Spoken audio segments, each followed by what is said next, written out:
What is going on, my super sandwiches? Rhymestyle here, and today I just got back from E3 and I'm absolutely dead, exhausted, and I just want to go to sleep. But before I go to sleep, I have to record this update video to let you guys know everything I learned about the game, and a lot of this information is going to excite you guys. Now note, this is one of those videos that you have to watch from start to finish. Don't just watch a minute or 2 minutes of it and then walk away and miss out on cool information. Watch the entire thing and share this with your friends. So basically what happened was I got a chance to go to E3 per invite from Bandai Namco and got a chance to see the showcase of Dragon Ball Xenoverse 2. For the most part, they stayed away from all the important details of the question that we've been asking for so far, like what characters are going to be in it, what's the story going to be about. Give us the raw details. But as you guys already know, the way this works is they're not going to tell us anything until we get closer to the release of this game. In fact, I think the big next major update is going to be in a couple weeks at Japan Expo, so keep an eye out for that one because there's going to be major information released around then. But for now, E3 merely just served as a purpose to kind of hype us up without telling us too much. So without further ado, let's talk about all the stuff that I actually learned.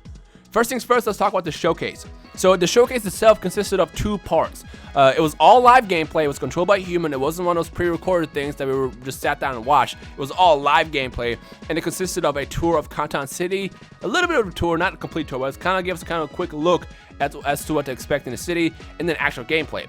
As far as Kantan City, I'm actually kind of interested. Previously, I did not care about Toki City. I thought the lobby thing was kind of a cool gimmick for like the first week, but then after that, I kind of just wanted the menu. Like, I want to be able to just hop into my game and go into online mode and fight. Like, I don't want to have to run from point A to point B. Like, I just want to play the damn game. However, what they did with Kantan City is that they had a lot more fun to, number one, expand it. It's 7 times bigger, and it will allow up to 300 people to be in one server at a time.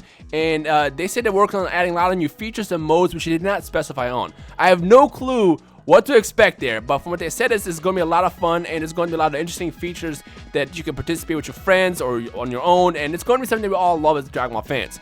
Now, when I find out what these modes actually are, I will let you guys know, but for now, all I can say is, hype, maybe?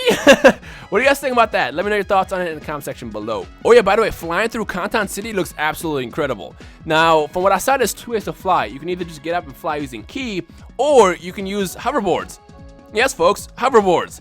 Now, I already mentioned this earlier this week because it was revealed in a GameSpot interview, but now I got to actually see it in my own eyes, and it looks kind of cool. You take a capsule out, you throw it on the ground, and poof, you have a hoverboard that you can race around with your friends, and I honestly don't know what the deal is or what the point of the hoverboard is, but hey, it's a cool feature, and I know a lot of you guys are going to enjoy just racing around the city with your friends, so that's a cool, nice little touch. So big shout out to Dims for that amazing addition to the Kantan City lobby. Oh, and speaking of which, I did see one mode, and that was training mode. I didn't actually get to see what was inside it, or if it's going to work similar to what we saw in Tenkaichi 3, where you're able to practice with the CPU or learn the mechanics in the game. But there is indeed a training mode in the game, and I'm pretty excited about that because that's going to really allow you to jump in and learn all the mechanics of the game before you jump in online against people. Because the thing I noticed with Xenoverse 1 was it lacked a training mode, which doesn't seem like a big deal, but it kind of is just because if you don't have a training mode, you can't learn all the basics of the game. Learning what you learn from like people like, you know, Trunks and Big in the game or from your mentors isn't enough. Like, you need the actual examples like we saw in previous games. And like I said, Tenkaichi 3 does a great job in walking through all the mechanics in the game so you can use it later in battle. So I'm really excited about training mode coming out in Xenoverse 2. Now, as far as anything else, they spilled 0 details of what to expect in Kantan City, but like I said, they mentioned that, you know, they worked on a bunch of new features and modes that you'll be able to utilize Kantan City to your best advantage, and I cannot wait to see what they got for us. So I'm curious to know what Bandai Namco and Dims have been working on with this next game. Now let's get to the actual gameplay. The gameplay for the most part was kind of what we saw already in this past week with the footage that we saw between Turles and Future Gohan. Like I said before, it was all live gameplay. There was a human being in the back controlling everything, but as far as what we already saw, it wasn't any different than what they showed off earlier this week. They basically showed off the fluidity of the movement. It was very, very smooth. It was 60 frames per second. The combat was just very much, it feels so great to connect attacks. Like, the way they did it on the game was seamless, and I love the fact that it feels like the hitboxes, they feel like they connect better, and I'm excited as a fan to see them developing and further improving that feature from the previous game. But as far as anything else that we didn't already know, there was very little stuff revealed. I mean, we saw the super attacks, we saw the ultimate attacks. Now, I will talk about time in a second, because one thing that I noticed, and it literally made me jump out, was there was a 3-minute time limit. And to those who played the last game, 3 minutes was the devil. 3 minutes was far from enough time to have a match. I mean, a lot of times you can get in there and finish a match in 1 or 2 minutes, but a lot of good matches, when it gets really intense, usually end up because time runs out. And the first thing I did is I jumped. I was like, no, for the love of God, please do not have 3 minutes in this next game. But fear not, they listened, and they said they're going to review to make sure what's going to be implemented in the final version of the game and how they can make it better. So I'm going to follow up 1,000 times until they do it. We need more time in this next game, so as soon as I find out whether or not my feedback goes through, I will let you guys know. But they were listening. I explained to them that 3 minutes is not enough time. They did mention like, oh, well, isn't 3 minutes enough to do like a quick match? No, it's not. So me and both C Reacts were like, look, listen, you need a lot more time, so for love of God, at least consider doing 5 minutes or more, and I'm going to be on them until they, figure out what the better time is, and I'll let you guys know what they finally say. But that's the one thing that I noticed from the showcase that made me literally jump up and say, no, that's not happening again. As far as anything else that I noticed in the gameplay, it was in a different map, so it featured a island style map, which is brand new to the game, and looked really nice actually. It was really, really clean, and I'm excited to see that add more environments to the game, because I was kind of worried. When the initial gameplay came out this past week, I was like, really? Yeah, we're going to get just the same maps? But fear not, we are getting new maps in the next game. The second thing I want to talk about is the HUD. The HUD looks absolutely clean. Now, I can't tell how different it works, but I saw the same setup. It has the stamina system with the bars, has the key system. Health looked a lot bigger, but I can't really tell off of just that one gameplay itself. I mean, in the initial reveal of Xenoverse 1, the health was really, really small, but it was actually a lot bigger. So I can't tell how different the health is, but overall, the HUD looks really, really clean, and I'm a fan. 2 thumbs up, and I'm pretty sure a lot of you guys will enjoy that once you see it yourself in the game. But overall, they didn't really reveal anything else new that we didn't see with our own eyes already in the gameplay trailer that came out earlier this week. So if I find out more information about that gameplay itself, I will let you guys know. But for now, all I got to see in the actual showcase was the gameplay featuring a Turles and Gohan fight. And then I saw the Content City small tour, as well as the ability of flying and using hoverboards, which I'm excited about. Now, let's talk about the important stuff. The big thing, the big question that's been going on in the community is what kind of support is going to be made with this game. And there's a lot of confusion. Initially, they made an announcement the other day saying that there's going to be a year of support and a year of content for the game, but a lot of people assume that this is DLC. Ladies and gentlemen, this game is getting both free updates and DLC. Well, duh for DLC because it's a game. This is 2016, and DLC is a big part of gaming nowadays. But DLC is happening for 2 reasons. Number one, because they did not get a chance to add a bunch of content into the game that they wanted to. For example, Dragon Ball Super. Let's talk about that. Dragon Ball Super was not done yet by the time this game was finished. When I say finished, I'm talking about the main parts of the game are already done. Like the core of the game is finished, and by the time they finish that, the Universe 6 arc has not even started yet.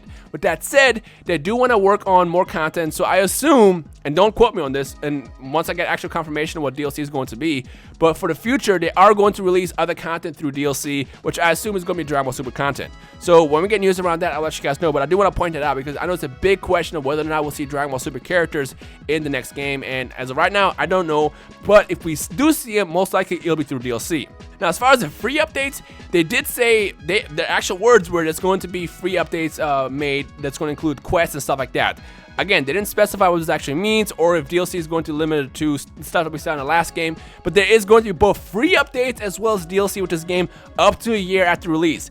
But the one thing that they really kept stressing a lot during the showcase, as well as when I was talking to them off camera, is that they want to have a lot of support for this game. Number one, they built this game based on all our feedback. They told me that they want to make sure that when it comes down to this game, that our feedback, what we as the Dragon Ball fans want, makes it in this game. And even if there's something that doesn't make it in the game or something we don't like, they will work with us as a community to give us what we want. Just like how I mentioned that 3 minutes is not enough time and they should have more time, they listened. And with that said, they're going to consider everything that we want and think about that in the future of this game. For the next year after the game gets released, they're going to work on basically listening to what we want as a community. They'll do bug fixes, they'll do active events. They basically want to make this game stay alive because they realize with Xenoverse 1, they can't just drop a game and then leave and that's it.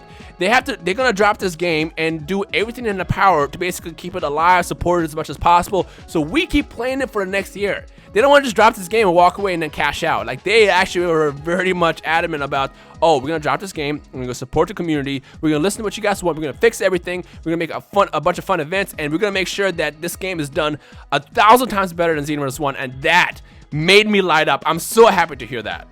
One of the things that I really want to do with this next game with Xenoverse 2 is help provide as much feedback from you guys directly to Bandai, because like I said, they're listening. and anything we want. They even said any characters that we might miss that you guys might want, you know, rank it with priorities, any bugs that are broken, any issues with stuff like, you know, the time, send it to us. Send it to us. We'll figure out a system that makes sense so it doesn't get flooded, because obviously they can't cater to everybody, but they want to listen, and I'm going to do everything I can in my power to make sure our voices as Dragon Ball fans can be heard, so we get what we want, because like they said, this is not just their game, this is our game. We helped shape Xenoverse 1's popularity, and we're going to help build what Xenoverse 2 is going to be, and I'm super hyped about that. And if you're hyped as I am, make sure you leave a like rating below and some kind of feedback to show us that we as a community stand as one. I feel like I'm gonna forget saying something because there's so much information that was basically presented to me today. On top of that, I'm recording this hours afterwards because I just got home. But I do have a interview with Hirano-san, the producer of Xenoverse. I'm gonna put up later this week or probably tomorrow or whenever I put it together. And there was nothing really big revealed in that interview, just because we weren't allowed to ask specific details. So I kind of made it fun, like who do you like better, Goku, Vegeta? What are some challenges like XYZ? So if you want to watch that interview, just keep an eye out for that sometime this week.